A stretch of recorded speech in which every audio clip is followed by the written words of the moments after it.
là, nous sommes heureux vraiment de vous retrouver ce matin.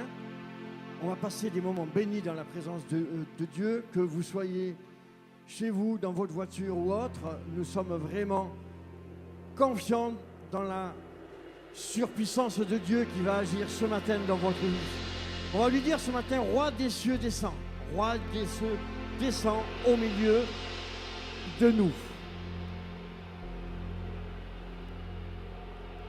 Jésus, que ton règne vienne, ta volonté soit faite en nous. Jésus, nul n'est comparable, Sauveur admirable, révèle ton amour. Jésus, que ton règne vienne, ta volonté soit faite en nous. Jésus, nul n'est comparable, Sauveur admirable, révèle ton amour. Roi des cieux, viens vers nous. Roi des cieux, viens en nous. Que ta gloire brille comme en plein midi. Roi des cieux, descends. Roi des cieux, viens pour nous. Tu tiendras devant nous. Car ton nom puissant nous rend triomphants. Roi des cieux, descends.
Que ta gloire brille comme en plein midi. Roi des cieux, descends.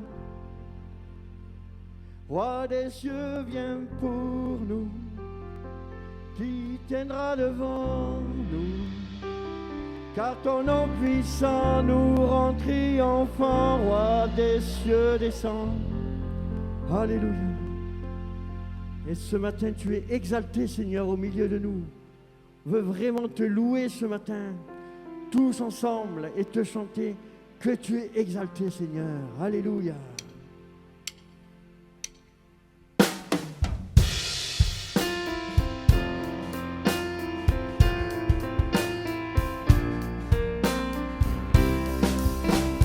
Il est exalté, le roi est au-dessus des cieux. Je veux le louer. Il est élevé, à jamais exalté, et je loue son saint nom. Il est Seigneur, ta vérité régnera. Tout l'univers se réunit dans son saint nom.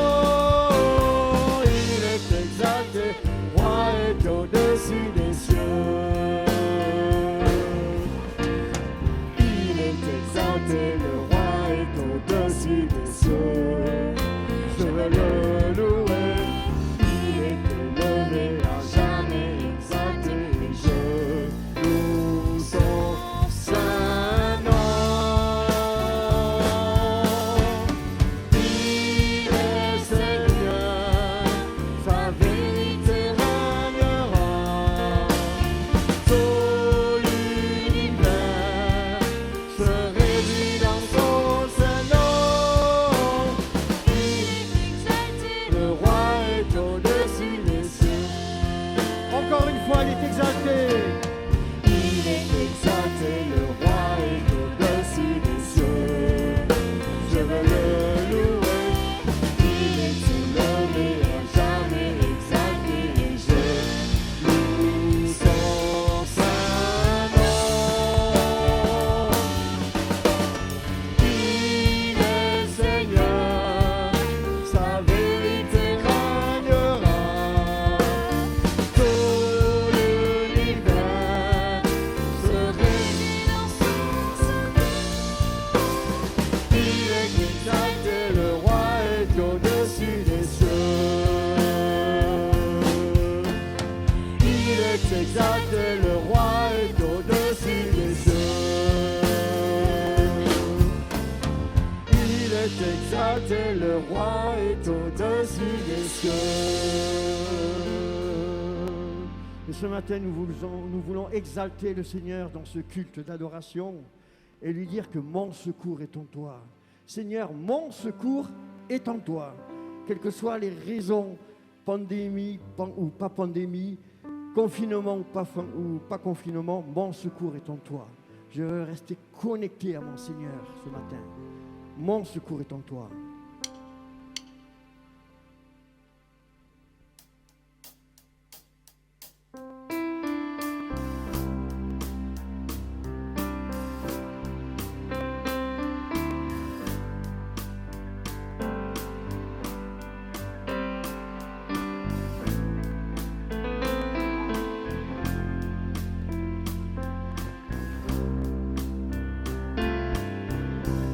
Si la lune me glace et le soleil me menace, créateur des étoiles, mon secours est en toi. Si mes larmes ruissellent et que mon pas chancelle, créateur de la terre, mon secours est en toi. Je veux lever les yeux ce matin. Je lève les yeux vers les hauts sommets. Toi seul est mon Dieu. Je proclamerai. Toi seul est ma force. Toi seul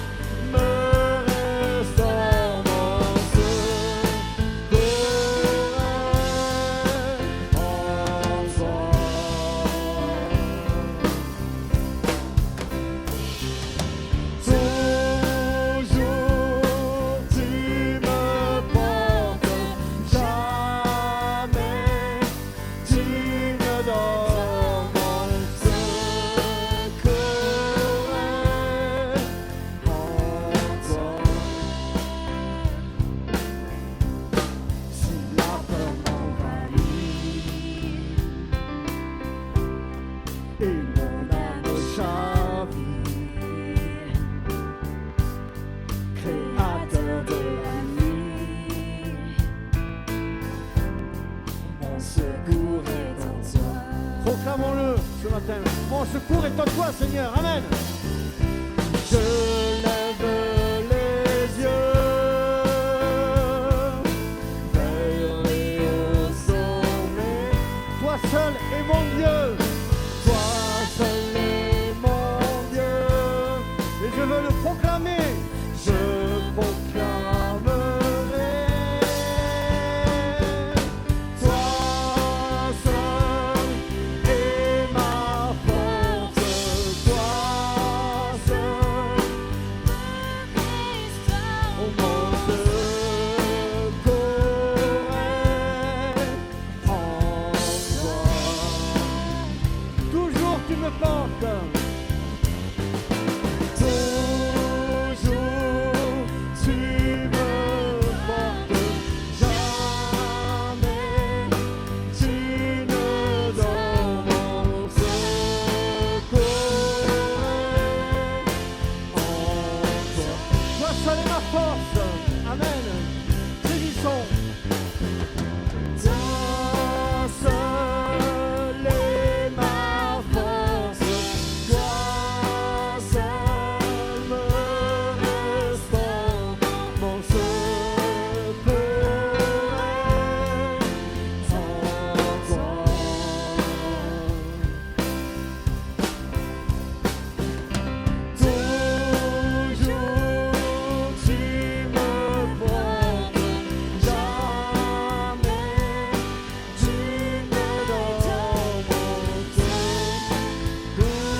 Mon espoir, ton chemin, mon destin, ton salut, mon refuge, tout est en toi. Ta victoire, mon espoir, ton chemin, mon destin, ton salut, Mon refuge, tout est en toi. ta victoire, mon espoir, ton chemin, mon destin, ton salut, mon refuge, tout est en toi. Ta victoire, mon espoir, ton chemin, mon destin, ton salut, mon refuge, tout est en toi.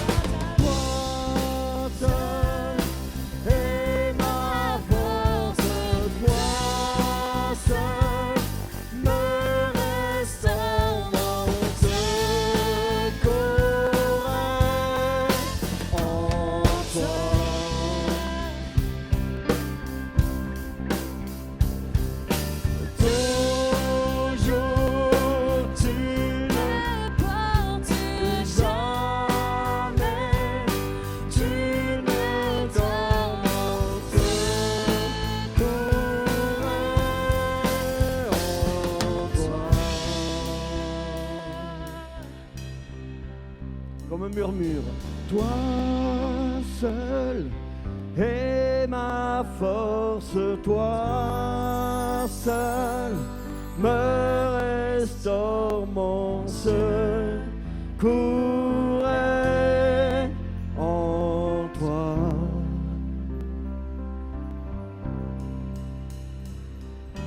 Toujours tu me portes, jamais tu ne dors, mon secours est en toi. Alléluia. Nous élevons la voix, Seigneur, alléluia, parce que tu es grand, alléluia. Béni sois-tu. Nous t'adorons, agneau de Dieu.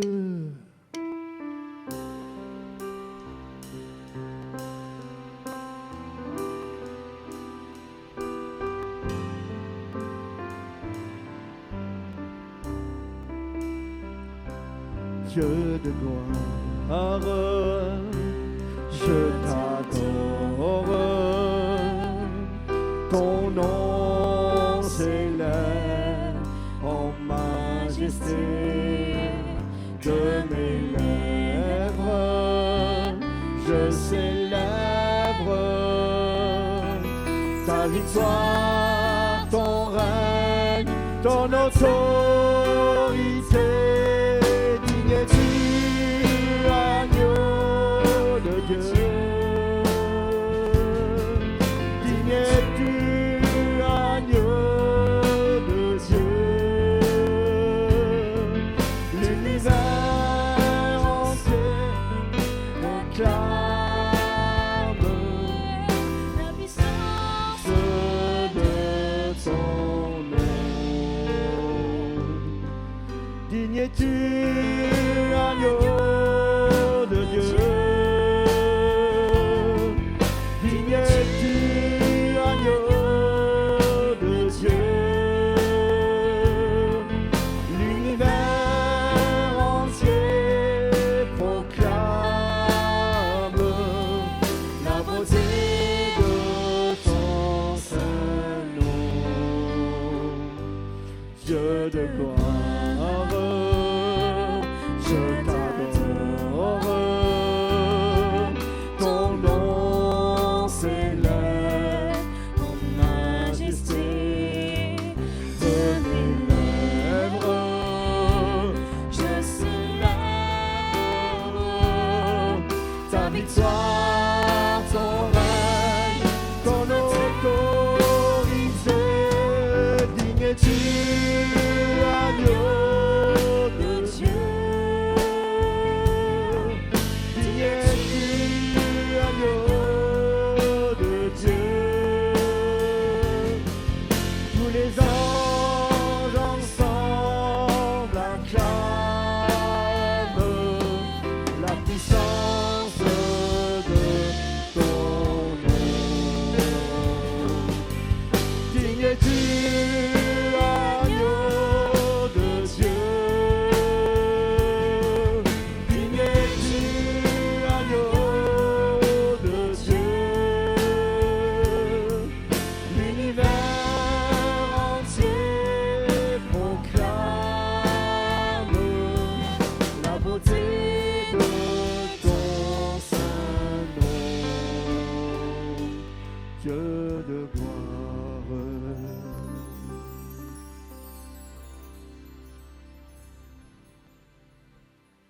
Alléluia. Merci Seigneur d'ouvrir notre cœur à ta parole. Merci parce que tu es Dieu. Merci parce que tu es puissant. Merci parce que tu as un message pour chacune de nos vies. Amen. Gloire à Dieu. Merci à Laurent, à Gaël et merci à toute l'équipe de nous avoir conduits dans ces chants qui nous ont permis de louer notre Dieu, de proclamer sa grandeur. Pour nous, ces rendez-vous dominicaux sont des moments privilégiés de bonheur, que cela soit en présentiel ou ici, exceptionnellement, autour de nos diffusions YouTube.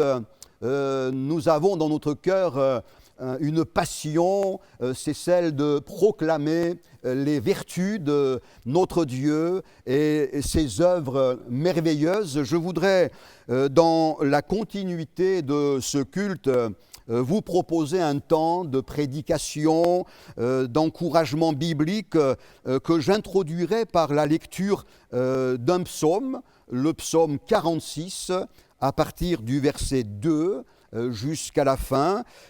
Écoutez ces paroles, elles sont fortes et très encourageantes. Dieu est pour nous un refuge et un appui, un secours qui ne manque jamais dans la détresse.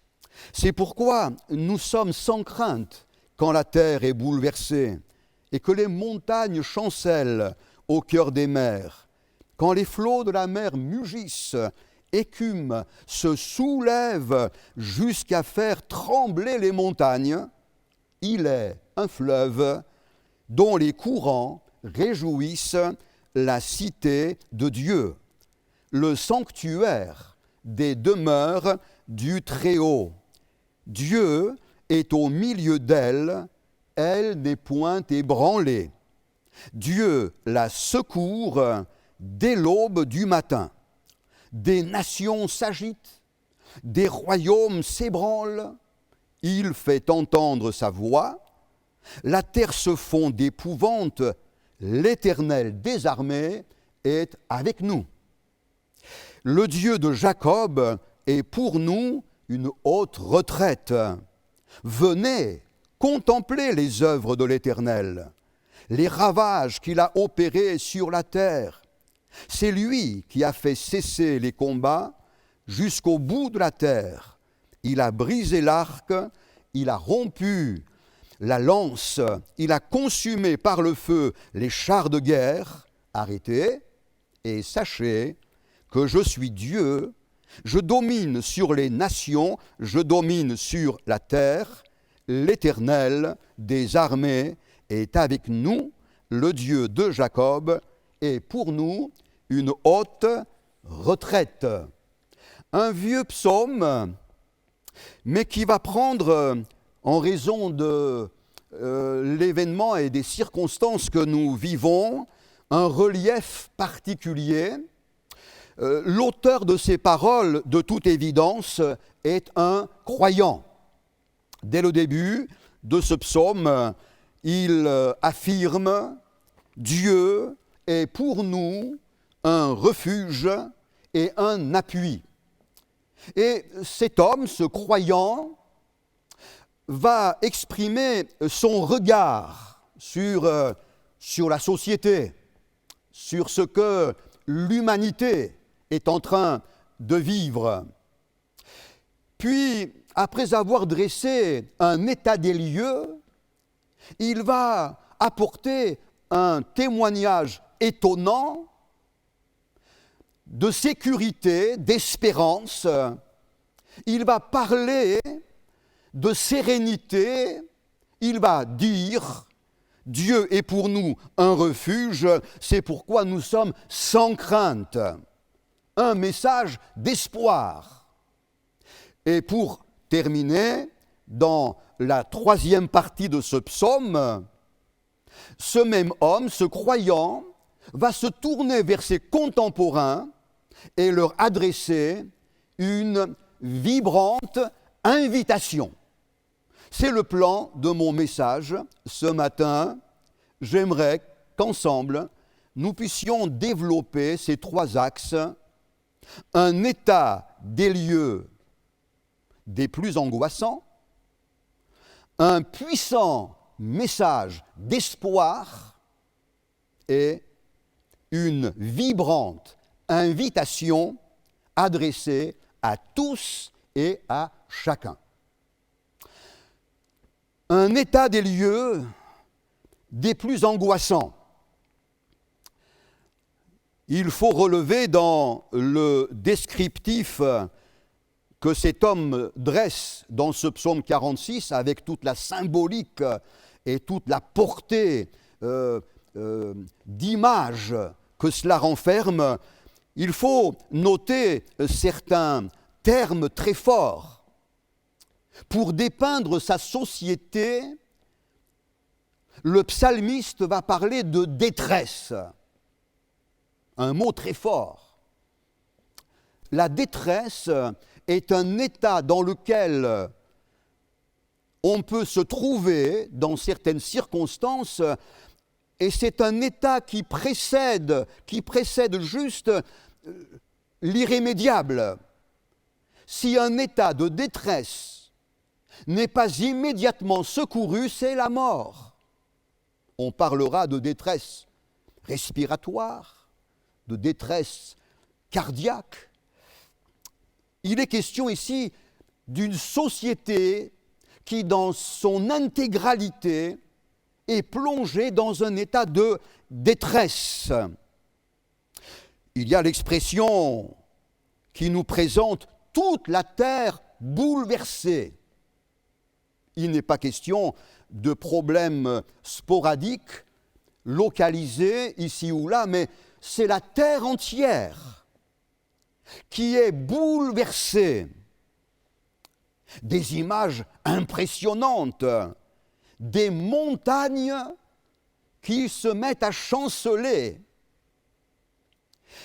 des océans déchaînés qui mugissent, qui écument, qui se soulèvent jusqu'à faire ébranler des montagnes millénaires.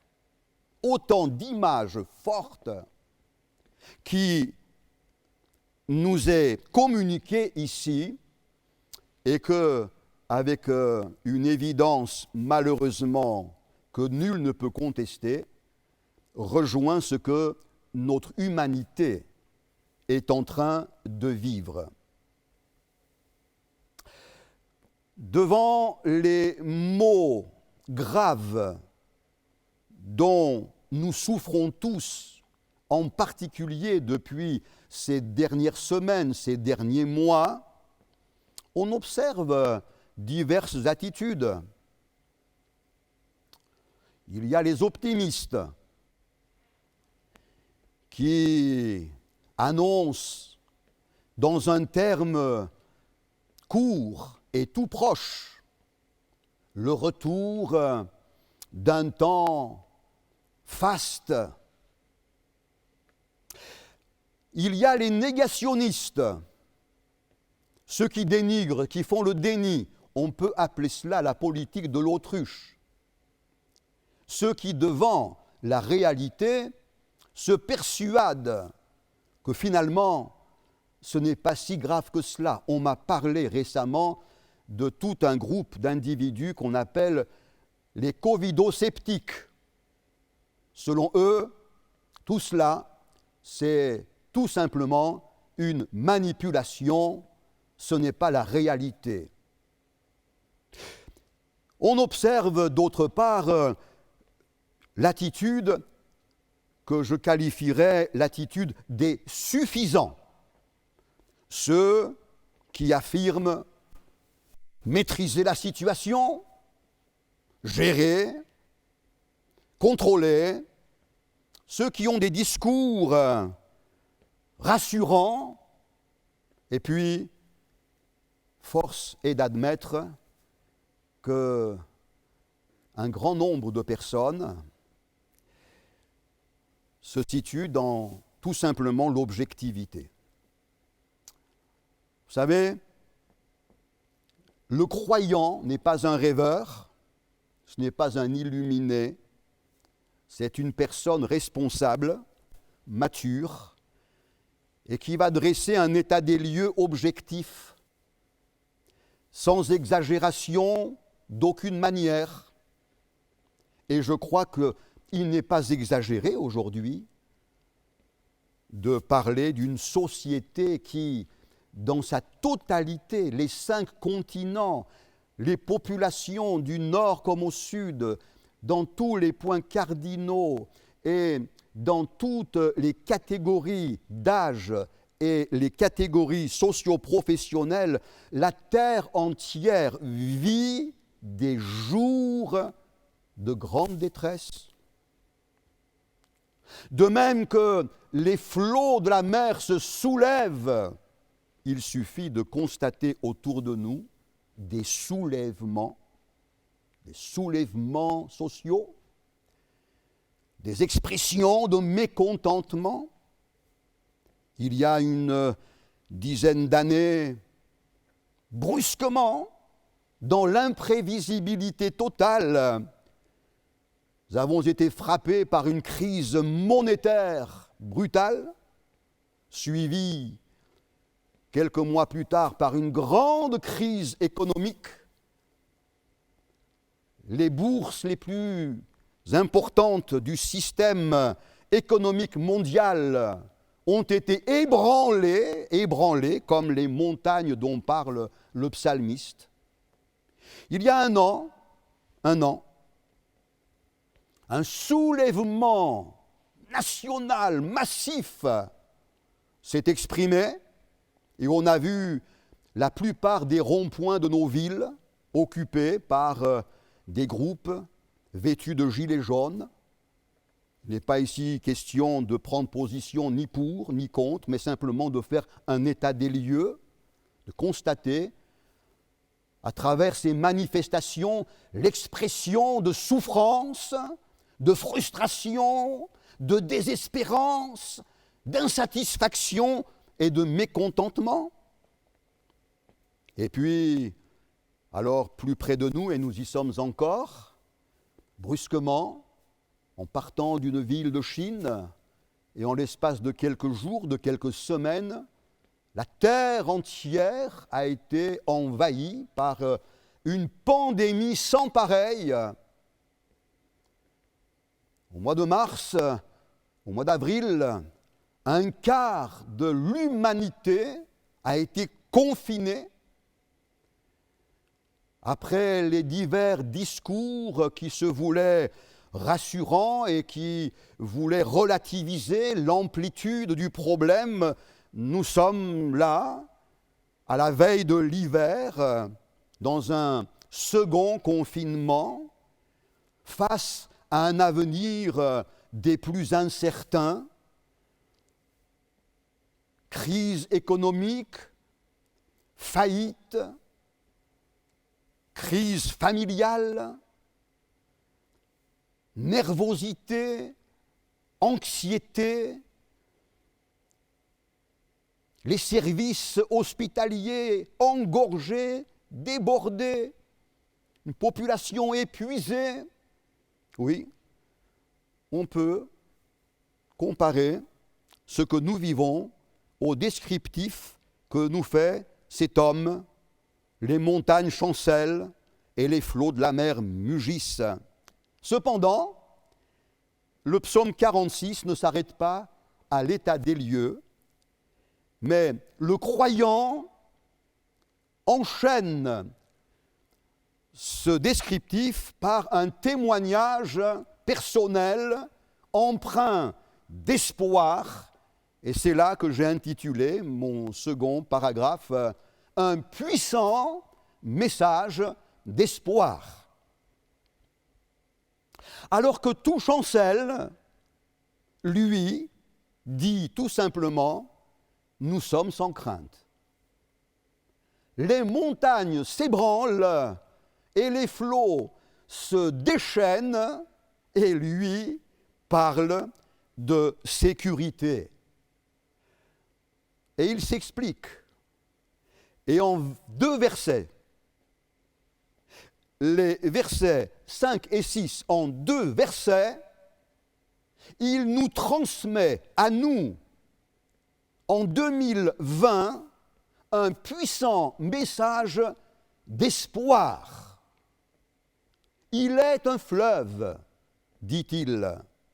Il est un fleuve dont les courants réjouissent la cité de Dieu, le sanctuaire des demeures du Très-Haut. Dieu est au milieu d'elle, il la secourt. Dès l'aube du matin, elle n'est point ébranlée. J'aimerais, chers amis, partager en toute simplicité avec vous ce matin ce même message d'espoir. De nombreux signaux inquiétants nous parviennent au quotidien, mais ce matin, c'est un message d'espoir et de secours divin que je souhaiterais partager avec chacun d'entre vous. Quelle est l'origine et la raison de cet espoir? Le psalmiste va tout simplement dire « Partout, les flots mugissent, les montagnes tremblent, mais il y a un endroit où la paix règne. Un endroit. La cité de Dieu. La ville de Dieu. La cité de Dieu. Quelle est cette ville? Où se trouve-t-elle? Sans vouloir surcharger mon message ce matin, mais avec l'enseignement très clair que la Bible nous fournit, nous pouvons affirmer que cette cité de Dieu représente l'Église. C'est l'Église qui n'est pas une bâtisse de pierre minérale. L'Église qui n'est pas une institution humaine avec un organigramme, des hiérarchies. Non, non, bibliquement, l'Église, c'est l'ensemble de tous les hommes, de toutes les femmes, de tous les âges qui ont rencontré le Christ Sauveur et qui aujourd'hui, en tant qu'enfants de Dieu, aiment à se rassembler pour chanter, louer, mais aussi adresser un message à leurs contemporains pour leur plus grand salut. Le monde chavire, les nations tremblent, les systèmes que l'on pensait solidement établis se fissurent dangereusement, mais il y a un lieu où règne une paix miraculeuse et où l'on peut recevoir un espoir extraordinaire, c'est dans le sein de l'Église, dont le psalmiste dit que Dieu en personne honore de sa présence. La particularité de l'Église, c'est que Dieu y habite. La particularité de l'Église, c'est la présence réelle d'un Dieu accessible. J'aimerais prendre quelques instants sur ce témoignage. Dieu est au milieu d'elle. Dieu est. C'est un témoignage, une affirmation. Nous sommes heureux ce matin d'affirmer Dieu est. Il n'est pas un rêve, une invention, il est réel. Mais Dieu est au milieu de l'Église. Et sa présence va générer une richesse d'aide, de bienveillance, de secours, de guérison, de salut, d'encouragement. La présence de Dieu n'est pas une réalité diffuse. Mais Dieu se compare lui-même à une source d'eau vive. L'Église, c'est l'espace dans lequel tout être humain peut trouver le salut, la réponse à ses questions, recevoir la guérison dans sa santé, le règlement de ses problèmes intimes, conjugaux, familiaux. L'Église, ce n'est pas un club, ce n'est pas un système, mais c'est le rassemblement heureux et enthousiaste d'hommes et de femmes qui vivent la même foi dans ce Dieu sauveur et plein de grâce.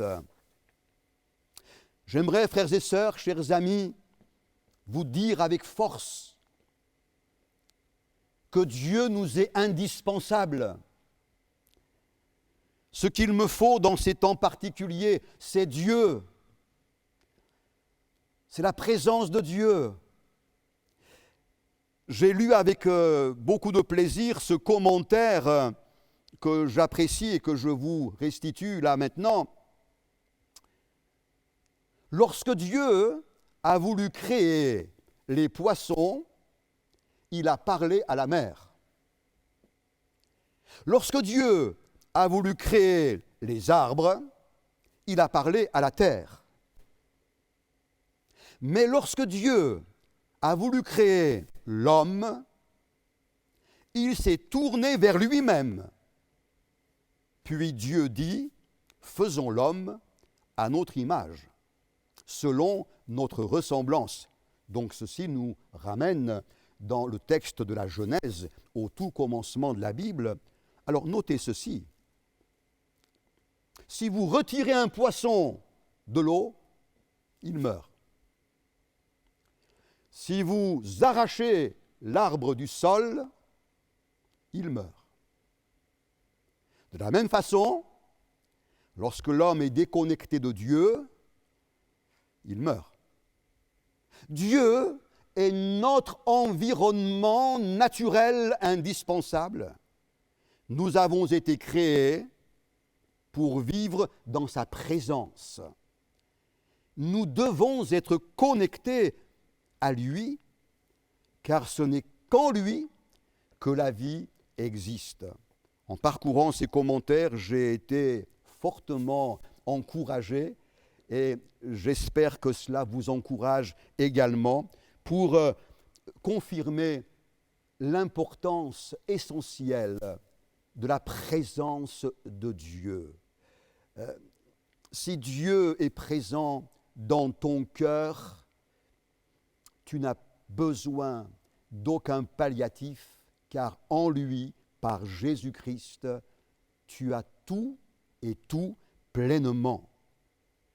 La Bible compare Dieu à un refuge, à une haute retraite, à une tour forte, tout à l'heure je le disais, à une source d'eau vive, et bien d'autres images encore nous montrent quelle bénédiction découle de la présence de ce Dieu merveilleux.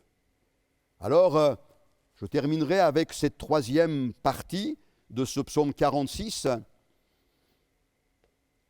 On a commencé par un état des lieux inquiétant, un puissant message d'espoir que l'Église fait proclamer et retentir dans sa génération. Et maintenant, le psalmiste conclut par une vibrante invitation adressée à tous et à chacun. En effet, au verset 9, le psalmiste dit « Venez ». Une invitation, venez. Nous, les croyants, nous sommes au bénéfice de la bonté du Seigneur. Mais sachez que la volonté de Dieu, c'est que bien d'autres encore bénéficient de la même grâce. Venez. Une invitation. Et l'Évangile sera toujours une invitation d'amour divin adressée à tous et à chacun. Venez. Et la Bible continue, venez contempler les œuvres de l'Éternel. Les ravages qu'il a opérés sur la terre. Alors quelqu'un peut-être dira, mais vous êtes surprenant, puisque vous parlez d'un Dieu sauveur, qui fait grâce, un Dieu bienveillant, et là d'un coup, un verset qui dit que Dieu fait des ravages. Venez contempler les œuvres de l'Éternel, les ravages qu'il a opérés sur la terre. Mais la suite du texte nous éclaire. Les ravages que Dieu opère consistent à faire cesser les combats, à briser l'arc, à rompre la lance et à consumer les chars de guerre. J'ai envie de dire que Dieu fait la guerre à la guerre, parce qu'il est un Dieu de paix. Dieu met sa puissance en œuvre pour le bonheur de chacun.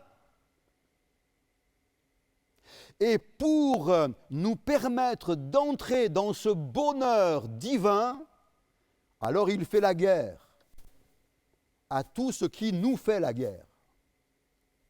Il fait la guerre à la dépression nerveuse.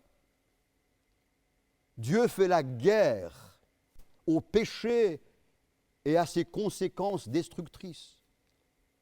Dieu fait la guerre à toutes les formes d'asservissement et d'addiction qui voudraient nous contraindre et nous empêcher de vivre l'épanouissement. Dieu a le pouvoir de détruire tous les facteurs de nuisance qui t'assiègent. Lorsque nous ouvrons les évangiles, lorsque nous lisons aussi dans les Actes des Apôtres, nous voyons ce témoignage de la puissance de Jésus, Jésus de Nazareth, le Sauveur du monde. Il est dit, par exemple, dans le livre des Actes des Apôtres, au chapitre 10 et au verset 38, ces paroles extraordinaires. « Dieu a oint du Saint-Esprit et de force Jésus de Nazareth, qui allait de lieu en lieu, faisant du bien et guérissant tous ceux qui étaient sous l'empire du diable, car Dieu était avec lui. »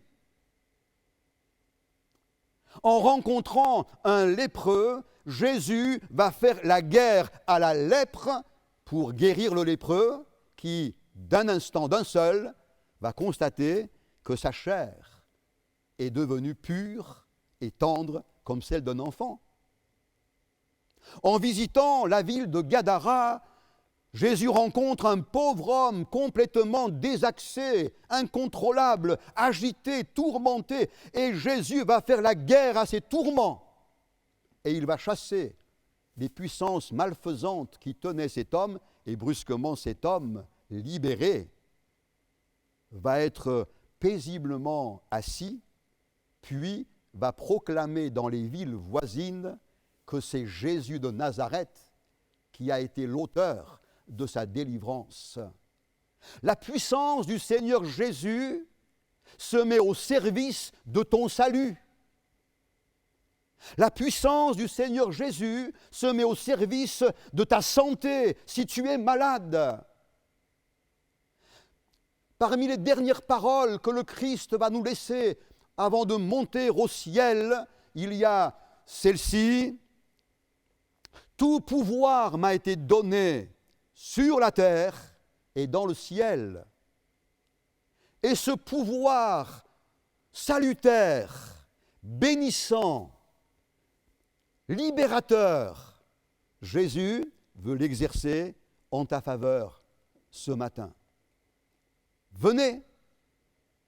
Peut-être n'êtes-vous pas croyant, peut-être êtes-vous dans l'interrogation. Vous avez peut-être mené une vie tournée vers le matérialisme.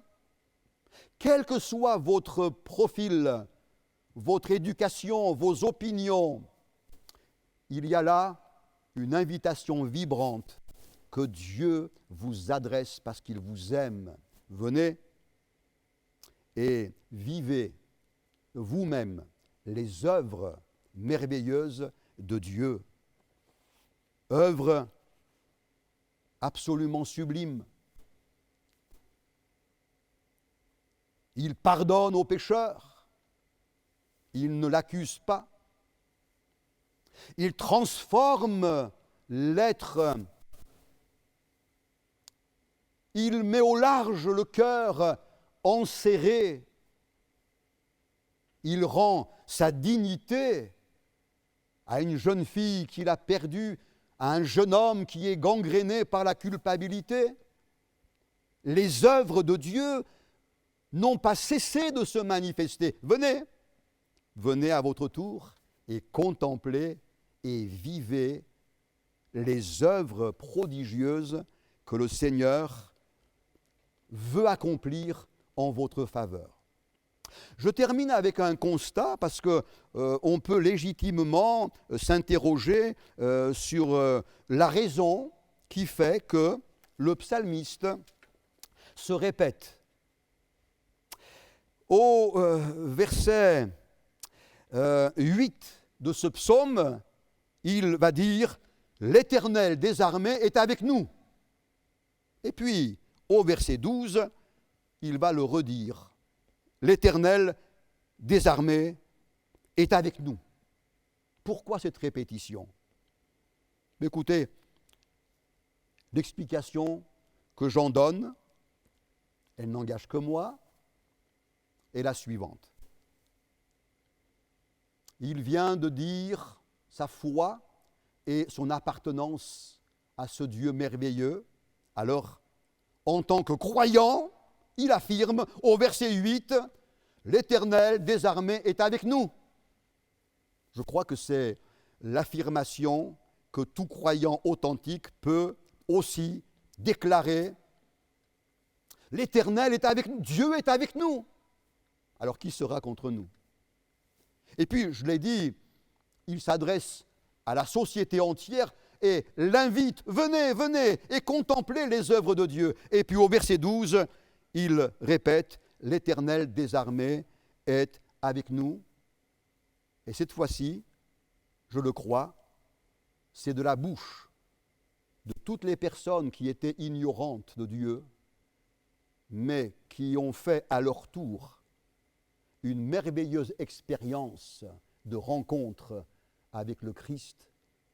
À leur tour, ils confirment l'Éternel des armées est avec nous.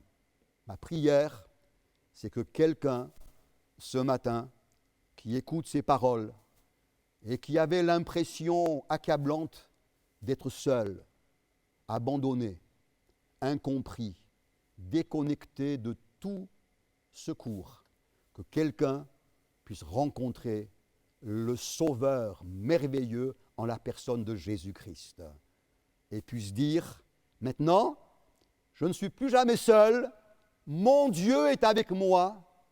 Cela change ma perspective de l'avenir, la paix de Dieu, sa joie, l'espérance de l'Évangile inonderont ton cœur. J'aimerais vous inviter à un moment où, avec simplicité de cœur, nous allons nous tourner vers ce Dieu bienveillant, ce Dieu de grâce. Et je laisserai ensuite la place à notre équipe de louanges pour conclure ce programme. Voulez-vous, là où vous êtes, vous recueillir et vous joindre à cette prière, s'il vous plaît. Seigneur, quel bonheur de te connaître, de savoir que quand bien même tout autour de nous chancellerait dangereusement, nous n'avons rien à redouter, puisque tu nous tiens dans ta main forte et nous assures de ta divine protection. Je te prie qu'à partir de ces quelques paroles qui ont été formulées, beaucoup puissent être encouragés, bénis, et que là, dans ces instants qui passent, des malades soient guéris, que des amis accablés et angoissés puissent être visités par toi et que leurs angoisses disparaissent, laissant place à la paix de Dieu qui surpasse toute intelligence. Oui, Seigneur, tu es vraiment merveilleux et tu nous es indispensable. Quel bonheur de t'appartenir, de te connaître et de pouvoir compter sur toi chaque instant et chaque jour. À ton nom, nous donnons louange et gloire dans le beau nom de Jésus-Christ. Amen.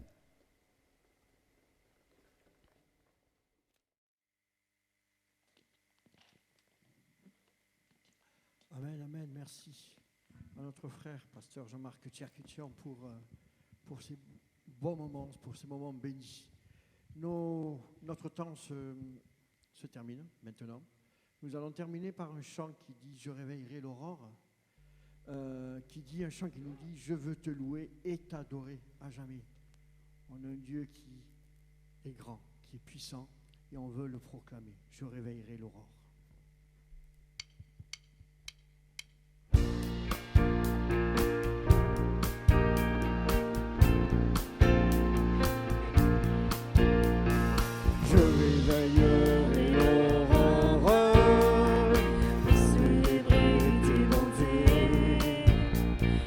J'apporterai au Seigneur le fruit de mes lèvres.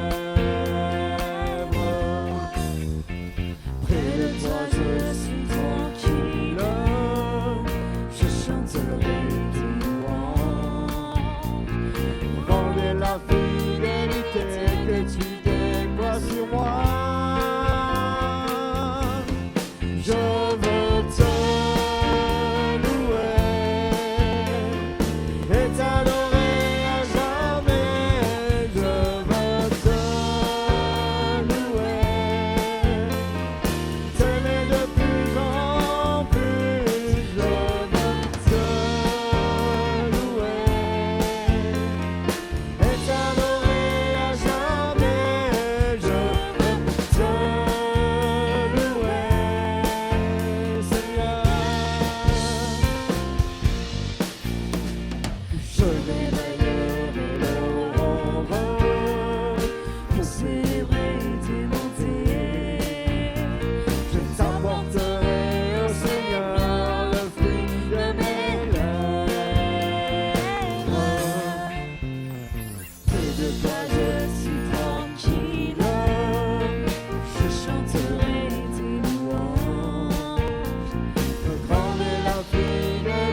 voilà, ce moment s'achève.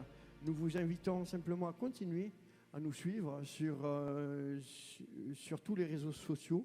Je crois que les adresses s'affichent. Vous avez aussi les annonces aussi qui doivent s'afficher. Voilà, nous vous souhaitons une bonne semaine, une semaine bénie. À bientôt. Voilà, pour les annonces d'aujourd'hui, vous pouvez toujours nous suivre sur le groupe WhatsApp ou par mail pour les personnes de l'Assemblée. Veuillez vous inscrire, faire la demande auprès des pasteurs. Nous rappelons aussi que le mardi, nous nous retrouvons sur des réunions Zoom le soir. Nous vous transmettrons un lien pour les personnes concernées. Et nous rappelons aussi que tout au long de ce confinement, si besoin, les visites pastorales sont maintenues. Alors vous pouvez toujours aussi, sur le site de l'Église, avoir le numéro pour contacter des pasteurs. Nous vous remercions et nous vous disons à bientôt. Soyez bénis.